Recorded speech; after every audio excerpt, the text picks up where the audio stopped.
Next one, generally accepted accounting principle and accounting standard. In order to maintain uniformity and consistency in accounting records throughout the world, certain rules and principles have been developed which are generally accepted by the accounting profession.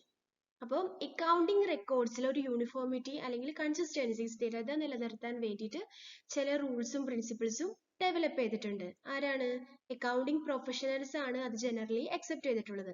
അങ്ങനെയുള്ള പ്രിൻസിപ്പിൾസിനെയാണ് എന്ത് പറയുന്നത്? Generally accepted accounting principle അല്ലെങ്കിൽ accounting standards എന്ന് പറയുന്നത്.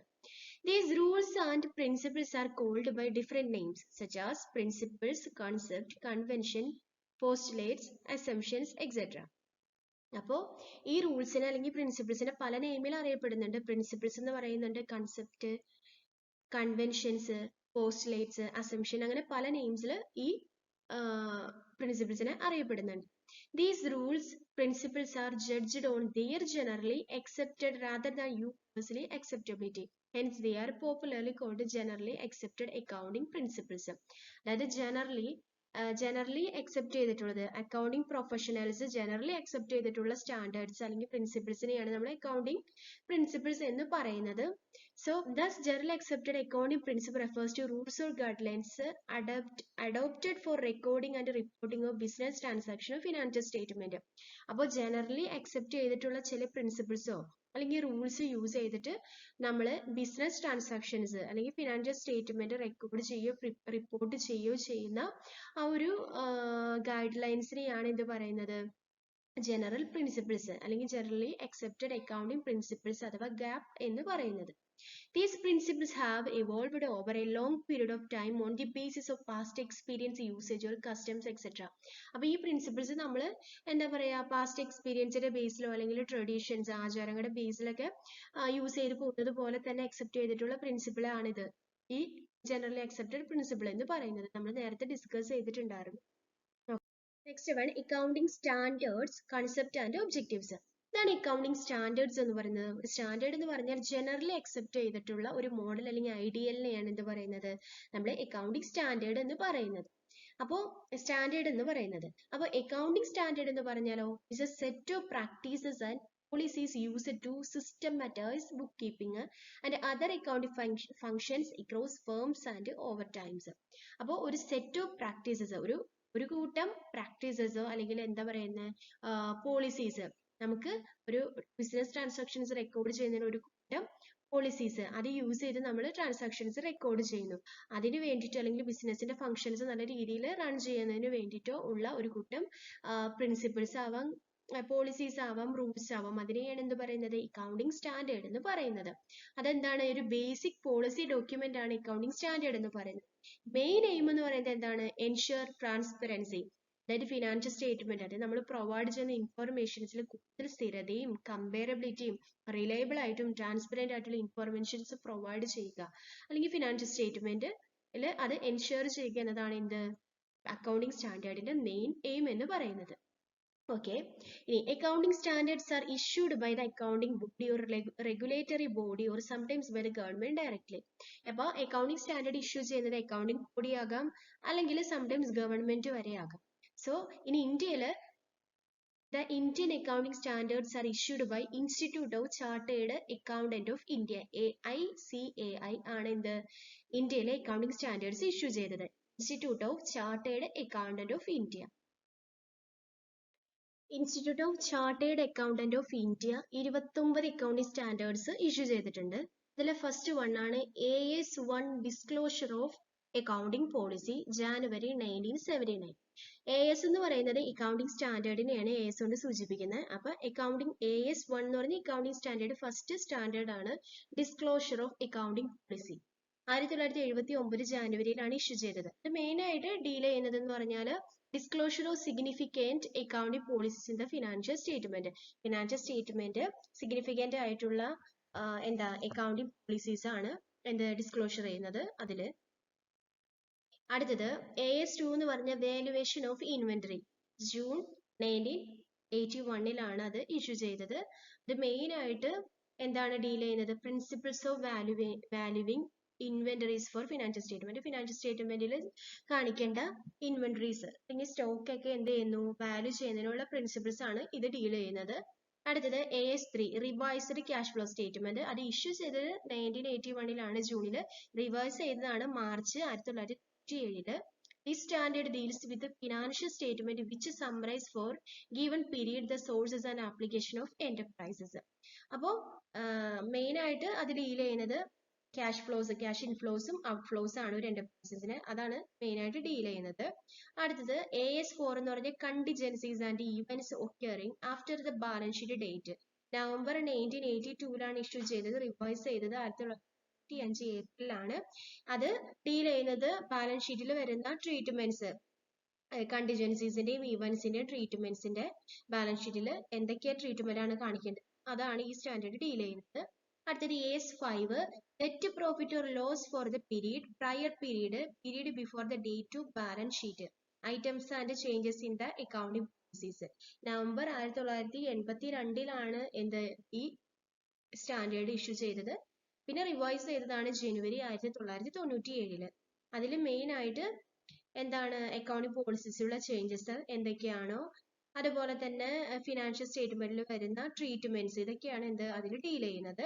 അടുത്തത് A6 accounting standard 6 depreciation accounting. November 1982 അത് issue ചെയ്തത്. Main ആയിട്ട് എന്താണ് ഡിപ്രീഷിയബിൾ അസറ്റ് ആണ്.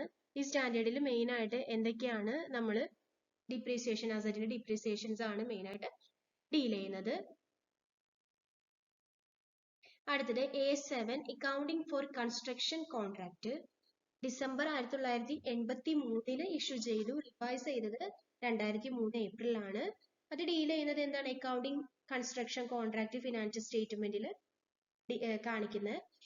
AS8 എന്ന് പറഞ്ഞാൽ accounting for research and development. January 1985 issue ചെയ്തത്. മെയിൻ ആയിട്ട് എന്താണ് ഫിനാൻഷ്യൽ സ്റ്റേറ്റ്മെന്റിൽ കാണിക്കേണ്ട റിസർച്ച് ഡെവലപ്മെന്റിന്റെ കോസ്റ്റിന് വരുന്ന ട്രീറ്റ്മെന്റുകളൊക്കെയാണ് എന്ത് ഈ സ്റ്റാൻഡേർഡിൽ ഡീൽ ചെയ്യുന്നത്. അടുത്തത് AS9 റവന്യൂ റെക്കഗ്നീഷൻ ആണ്. നവംബർ 1985 ഈ സ്റ്റാൻഡേർഡ് ഇഷ്യൂ ചെയ്യുന്നത്. It deals with the basis for recognition of revenue in the statement of profit and loss of the enterprise. Revenue recognize ചെയ്യുന്നതിന് വേണ്ട ഒരു സ്റ്റാൻഡേർഡ് ആണ് എന്ത് ഈ റവന്യൂ റെക്കഗ്നീഷൻ സ്റ്റാൻഡേർഡ് എന്ന് പറഞ്ഞാൽ. അതിൽ റവന്യൂ ഒരു പ്രോഫിറ്റ് ആണ്, നമ്മൾ ഫിനാൻഷ്യൽ സ്റ്റേറ്റ്മെന്റിൽ കാണിക്കേണ്ട റവന്യൂ റെക്കഗ്നൈസ് ചെയ്യുക എന്നതാണ് സ്റ്റാൻഡേർഡിൽ ഡീൽ ചെയ്യുന്നത്. അടുത്തത് AS10 എന്ന് പറഞ്ഞാൽ accounting four fixed asset. November 1991 എന്ത് ഇത് ഇഷ്യൂ ചെയ്തത്. അതിൽ this standard deals with the recognition of fixed asset grouped into various categories such as land, building, plant, machinery, vehicle, goodwill, patent, trading and designs. അപ്പോൾ ഇത് main ആയിട്ട് എന്താ fixed asset recognise ചെയ്യാനായിട്ട് അതിനെ വേരിയസ് കാറ്റഗറീസ് ആയിട്ട് തരംതിരിച്ചിരിക്കുന്നു. വില്ല്, land, building, അങ്ങനെ എല്ലാം കൂടി എന്ത് ചെയ്യുന്നു വേരിയസ് കാറ്റഗറിയിൽ ഫിക്സഡ് അസറ്റിനെ തരംതിരിച്ച് കാണിക്കുന്നതിനെയാണ് എന്ത് അക്കൗണ്ടിംഗ് ഫോർ ഫിക്സഡ് അസറ്റിലെ സ്റ്റാൻഡേർഡിൽ പറയുന്നത്. അടുത്തത് AS11 accounting for the effect of changes in foreign exchange rate. 1991 ഓഗസ്റ്റിൽ ഇഷ്യൂ ചെയ്യുന്നത്, റിവൈസ് ചെയ്തത് 93. It deals with the issues relating to accounting for effect of changes in foreign exchange rate. അപ്പോൾ foreign exchange റേറ്റിൽ ഉണ്ടാവുന്ന ചേഞ്ചസിൽ എന്തൊക്കെ treatments ആണ് കാണിക്കേണ്ടത് financial സ്റ്റേറ്റ്മെന്റിൽ, അതാണ് മെയിൻ ആയിട്ട് ഈ സ്റ്റാൻഡേർഡ് ഡീൽ ചെയ്യുന്നത്. അടുത്തത് AS12 accounting for government grants. April 1994 government ഗ്രാൻസിന് ഉള്ള എന്താ പറയുന്ന ട്രീറ്റ്മെന്റ്സ് ഒക്കെയാണ് ഇതിൽ കാണിക്കുന്നത്. അടുത്തത് accounting for investment, September 1994. Next one AS14 accounting for amalgamation. October 1994 issue ചെയ്തത്. Deals with the treatment only any resultant goodwill or reserve in the amalgamation of company.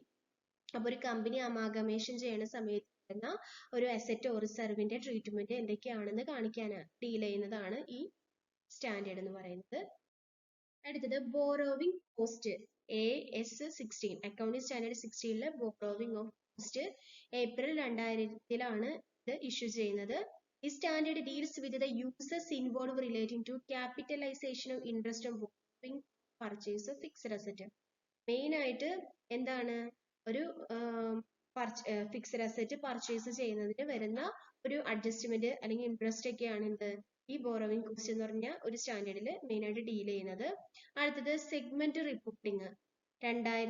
October 2000 standard 17 issue ചെയ്യുന്നത്. Standard applies to companies which have an annual turnover of 15. ഒരു കമ്പനിക്ക് annual turn over 50 കോടിയോ അതിന് മുകളിലുള്ള കമ്പനികളിലാണ് ഈ standard apply ചെയ്യുന്നത്. അടുത്തത് AS18 related party disclosure. October 2000 അത് issue ചെയ്യുന്നത്, റിവൈസ് ചെയ്യുന്നത് 1 ജൂലൈ 2003 ഇത് റിവൈസ് ചെയ്യുന്നത്. Standard requires certain disclosure which must be made for transaction between enterprise and related parties. അപ്പോൾ എന്റർപ്രൈസോ അതായിട്ട് റിലേറ്റ് ചെയ്തെടുക്കുന്ന ഇൻട്രസ്റ്റഡ് പാർട്ടീസ് ഉണ്ടാവും. അവർ തമ്മിലുള്ള ട്രാൻസാക്ഷൻസോ അതിന്റെ വിവരങ്ങൾ ഡിസ്ക്ലോസ് ചെയ്യുക എന്നതാണ് ഈ സ്റ്റാൻഡേർഡ് ഡീൽ ചെയ്യുന്നത്. അടുത്തത് AS19 ലീസേഴ്സ്. ജാനുവരി 2001 ഈ സ്റ്റാൻഡേർഡ് ഇഷ്യൂ ചെയ്യുന്നത്. അതെന്താണ്? ലീസിംഗ് എഗ്രിമെന്റ് ആയിട്ട് റിലേറ്റ് ചെയ്ത് കിടക്കുന്ന എന്തെങ്കിലും ട്രാൻസാക്ഷനിൽ വരുന്ന ട്രീറ്റ്മെന്റുകളാണ് ഇതിൽ ഡീൽ ചെയ്യുന്നത്. അടുത്തത് AS21 consolidated financial statement. April 2001 issue ചെയ്യുന്നത്. The standard deals with the preparation of consolidated financial statement. Financial statement prepare ചെയ്യുന്നതിനായിട്ട് റിലേറ്റ് ചെയ്ത് കിടക്കുന്ന സ്റ്റാൻഡേർഡ് ആണ് AS21 എന്ന് പറയുന്നത്. അടുത്തത് AS22 accounting for taxes on income. April 2001 അത് ഇഷ്യൂ ചെയ്തത്. നെക്സ്റ്റ് AS23 ആണ് accounting for investment in association in consolidated financial statement. 2001 ജൂലൈയിലാണ് അത് ഇഷ്യൂ ചെയ്യുന്നത്. ഇത് മെയിൻ ആയിട്ട് ഡീൽ ചെയ്യുന്നത് എന്തൊക്കെ പ്രിൻസിപ്പിൾസ് ആണോ financial statement, consolidated financial statement prepare ചെയ്യാനായിട്ട് അല്ലെങ്കിൽ റെക്കഗ്നൈസ് ചെയ്യാൻ വേണ്ടി എന്തൊക്കെ പ്രിൻസിപ്പിൾസ് ആണോ പ്രൊസീജിയേഴ്സ് ആണോ ഫോളോ ചെയ്യുന്നത് എന്ന് ഡീൽ ചെയ്യുന്നതാണ് AS23 standard. AS25 discontinued operations. February 2002 issue ചെയ്യുന്നത്. അതായത് ഒരു ബിസിനസ് ഫേം എന്തൊക്കെ ഓപ്പറേഷൻസ് ആണോ നിർത്തിയത്, ഡിസ്കണ്ടിന്യൂ ചെയ്യുന്നത്, അതോടൊപ്പം തന്നെ എന്തൊക്കെ ആക്ടിവിറ്റീസ് കണ്ടിന്യൂ ചെയ്യുന്നു എന്നുള്ള കാര്യങ്ങൾ ഡിസ്ക്ലോസ് ചെയ്യുന്നതും അല്ലെങ്കിൽ അത് ഡീൽ ചെയ്യുന്നതായുള്ള സ്റ്റാൻഡേർഡിനെയാണ് എന്ത് പറയുന്നത്? ഡിസ്കണ്ടിന്യൂഡ് ഓപ്പറേഷൻ AS24 സ്റ്റാൻഡേർഡ് എന്ന് പറയുന്നത്. AS25 interim financial report. February 2002 issue ചെയ്തത്. അടുത്തത് AS26 ഇൻടാഞ്ചിബിൾ അസറ്റ്. ഫെബ്രുവരി 2002 ഇഷ്യൂ ചെയ്തത്. ഇത് മെയിൻ ആയിട്ട് ട്രീറ്റ് ചെയ്യുന്നത് ഇൻടാഞ്ചിബിൾ അസറ്റുകളാണ്. അതിന്റെ ട്രീറ്റ്മെന്റ്, ഒരു ഫിനാൻഷ്യൽ സ്റ്റേറ്റ്മെന്റ് ഇൻടാഞ്ചിബിൾ അസറ്റുകൾ എങ്ങനെയാണ് ട്രീറ്റ് ചെയ്യുന്നതാണ് മെയിൻ ആയിട്ട് ഡീൽ ചെയ്യുന്നത്. മറ്റുള്ള സ്റ്റാൻഡേർഡിൽ കാണിക്കാത്ത ഇൻടാഞ്ചിബിൾ അസറ്റിനെയാണ് AS26 കാണിക്കുന്നത്. ഇൻടാഞ്ചിബിൾ അസറ്റ് എന്ന് പറഞ്ഞാൽ എന്താ? നമുക്ക് തൊടാനോ അതുപോലെ തന്നെ കാണാനോ കഴിയാത്തത് എന്നാൽ ഫീൽ ചെയ്യുന്നതായിട്ടുള്ള അസറ്റിനെയാണ് ഇൻടാഞ്ചിബിൾ അസറ്റ് എന്ന് പറയുന്നത്. ബില്ല്, പേറ്റന്റ്, ട്രേഡ് മാർക്ക്, ഇതൊക്കെയാണ് ഇൻടാഞ്ചിബിൾ അസറ്റ്. അങ്ങനെയുള്ള അസറ്റിന്റെ ട്രീറ്റ്മെന്റുകൾ ആണ് AS26 ഡീൽ ചെയ്യുന്നത്. അടുത്തത് AS27 financial reporting of interest four joint ventures. അപ്പോൾ അത് ഫെബ്രുവരി 2002 ഇഷ്യൂ ചെയ്യുന്നത്. അടുത്തത് AS28 impairment of asset. 2004 issue ചെയ്യുന്നത്. The standard prescribed procedures to ensure that the asset is carried at no more than its carrying amount. Procedures to when to recognize an asset as impaired. അപ്പോൾ എന്താ? Asset impairment of asset. ഒരു അസറ്റിനെ impair ചെയ്യുന്നതിന്റെ relate ചെയ്ത് കിടക്കുന്ന treatments ആണ് impairment of asset എന്ന AS28 deal ചെയ്യുന്നത്. അടുത്തത് AS29 provision for contingent liabilities and contingent asset. അത് 2004 ഇഷ്യൂ ചെയ്യുന്നത്. ലാസ്റ്റ് സ്റ്റാൻഡേർഡ് ആണത്. The standard deals with the measurement and recognition criteria in 3 areas, namely provision, contingent liabilities and contingent asset. അപ്പോൾ contingent liability, provision, asset ഇതായിട്ട് relate ചെയ്ത് കിടക്കുന്ന എന്തൊക്കെ treatments, provisions, ഇതൊക്കെയാണ് ഈ AS29 എന്ന സ്റ്റാൻഡേർഡിൽ ഡീൽ ചെയ്യുന്നത്. അതൊക്കെ എങ്ങനെയാണോ നമ്മൾ ഒരു ഫിനാൻഷ്യൽ സ്റ്റേറ്റ്മെന്റിൽ അവയെ ട്രീറ്റ് ചെയ്യുന്നത് എന്നാണ് മെയിൻലി ഇത് ഫോക്കസ് ചെയ്യുന്നത്. ഇനി ഫോക്കസ് ഏരിയാസ് നോക്കാം. First one write a short note on generally accepted accounting principle. അത് നമ്മുടെ പേജ് നമ്പർ 46 പാരഗ്രാഫ് 1 ഉണ്ട്. നമ്മൾ ഡിസ്കസ് ചെയ്തിട്ടുള്ള പോർഷൻസ് ആണ് ഇതെല്ലാം. പിന്നെ എന്താണ് മെറ്റീരിയാലിറ്റി കൺസെപ്റ്റ്, അതും പേജ് നമ്പർ 44 വിത്ത് എക്സാമ്പിൾ കാണിച്ചിട്ടുണ്ട്. ഐഡന്റിഫൈ ദ അക്കൗണ്ടിംഗ് സ്റ്റാൻഡേർഡ്സ്, അത് പേജ് നമ്പർ 47 ഉണ്ട്. അതുപോലെ ഡെഫിനിഷൻ അക്കൗണ്ടിങ് സ്റ്റാൻഡേർഡിന്റെ അതിന്റെ പർപ്പസ് 46 പേജ് നമ്പറിൽ കാണിച്ചിട്ടുണ്ട്. അടുത്തത് കൺസർവേറ്റിസം പ്രിൻസിപ്പിൾ, അത് പേജ് നമ്പർ 45. അടുത്തത് accounting convention of fully disclosure with example, page number 43 കാണിച്ചിട്ടുണ്ട്. Accounting policies and practices followed by the enterprises, ആ പോർഷൻ എന്താ, കൺസിസ്റ്റൻസി പ്രിൻസിപ്പിൾ, അത് എവിടെ, പേജ് നമ്പർ 41 അടുത്തത് what do you understand by accounting convention, എന്താണ് accounting convention എന്ന് ടെക്സ്റ്റിൽ page number 41 paragraph ഫസ്റ്റിൽ പറഞ്ഞിട്ടുണ്ട്. Write in short note on dimensional consistency in the context of consistency principle. അപ്പോൾ കൺസിസ്റ്റൻസി പ്രിൻസിപ്പിളിന്റെ ടൈപ്സ് ആണത്, ഡയമെൻഷണൽ, വെർട്ടിക്കലും ഹൊറിസോണ്ടലും. പേജ് നമ്പർ 42 റെഫർ ചെയ്യാം. ഇനി അടുത്തത് give your decisions in the following situation, അത് പേജ് നമ്പർ 45 പാരഗ്രാഫ് സെക്കൻഡിൽ പറയുന്നുണ്ട് വിത്ത് എക്സാമ്പിളിൽ. അപ്പോൾ ഇതൊക്കെയാണ് ക്വസ്റ്റ്യൻസ്. Okay, thank you.